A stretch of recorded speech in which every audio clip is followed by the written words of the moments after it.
तो दोस्तों, क्या आपको पता है ईरान और इजराइल के बीच जंग की वजह एक दूसरी चीज़ है जिसको लेके इजराइल और ईरान में जंग छिड़ी हुई है।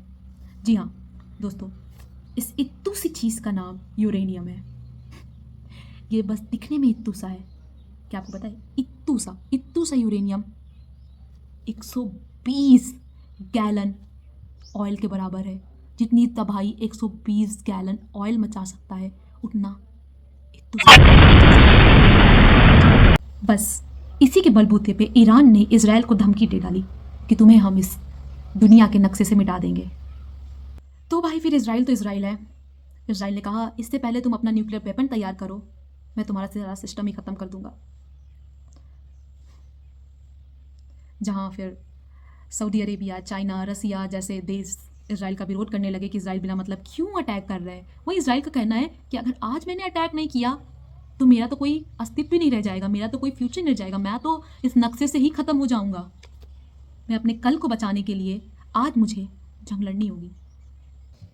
नमस्कार दोस्तों, मेरा नाम इशिका सिंह है और आज हम बात करेंगे इजराइल और ईरान के बीच की जंग की वजह। क्यों दोनों देश एक दूसरे को ख़त्म कर देने पे तुले हुए हैं, क्या है इसके पीछे की वजह।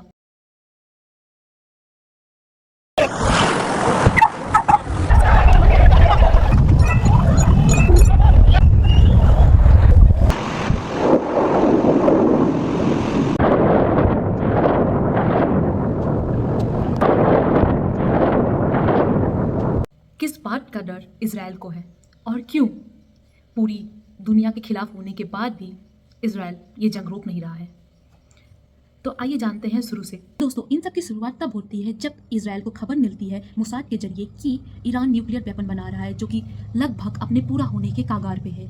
जी हाँ, ईरान अपनी कैपिटल तेहरान से कुछ दूर नतांज में इस गतिविधि को अंजाम दे रहा था। इसकी खबर लगते ही इजराइल ने 100 टारगेट सेट किए और उनको डिस्ट्रॉय कर दिया। इसमें सबसे मेन टारगेट था ईरान का एयर डिफेंस सिस्टम। तो दोस्तों, इसी में ईरान के कई सारे चीफ कमांडर्स को भी अपनी जान गंवानी पड़ी, जो कि अलग अलग फोर्सेस के कमांडर या चीफ थे। देखा जाए तो मेन जंग की शुरुआत यहीं से होती है।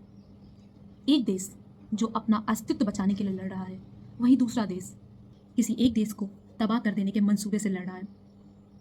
खैर, यहाँ पे हमारे लिए सबसे ज़्यादा जरूरी है जानना कि यूरेनियम एनरिचमेंट क्या होता है, लेकिन उससे पहले जानते हैं हम यूरेनियम क्या होता है। तो दोस्तों, यूरेनियम एक पीले रंग का मेटल होता है जो कि अपनी रॉ फॉर्म में मिलता है। इसमें यूरेनियम 235 और यूरेनियम 238 प्रेजेंट होता है। यूरेनियम 235 जहाँ 0.7% होता है, वहीं यूरेनियम 238 99.3% मौजूद होता है। लेकिन दोस्तों, जो हमारा यूरेनियम 235 होता है उसी से हमारा न्यूक्लियर वेपन बनता है। जी हाँ, लेकिन दोस्तों इसका मतलब ये बिल्कुल नहीं है कि यूरेनियम 238 बिल्कुल ही बेकार होता है। भले ये नॉन फिसाइल होता है, लेकिन यह प्लूटोनियम 239 न्यूक्लियर रिएक्टर में कन्वर्ट होता है जो कि इलेक्ट्रिसिटी जनरेट करता है। लेकिन इससे न्यूक्लियर वेपन नहीं बनाया जा सकता है। न्यूक्लियर वेपन सिर्फ यूरेनियम 235 से ही बन सकता है। तो दोस्तों, हमारे लिए जो सबसे ज़्यादा काम का होता है वो होता है यूरेनियम 235, क्योंकि ये फिसाइल होता है और फिसाइल न्यूक्लियर चैन रिएक्शन में कन्वर्ट हो सकता है। हम कैसे न्यूक्लियर वेपन बनाते हैं यूरेनियम 235 से। तो दोस्तों, इससे पहले हम बढ़े इस प्रोसेस की ओर, इससे पहले हम आपका एक डाउट दूर कर देते हैं जो कि आपके मन में आ रहा होगा। अगर ईरान यूरेनियम एनरिचमेंट कर रहा है तो ज़रूरी है कि न्यूक्लियर वेपन ही बना रहा हो, इससे तो इलेक्ट्रिसिटी भी बनती है।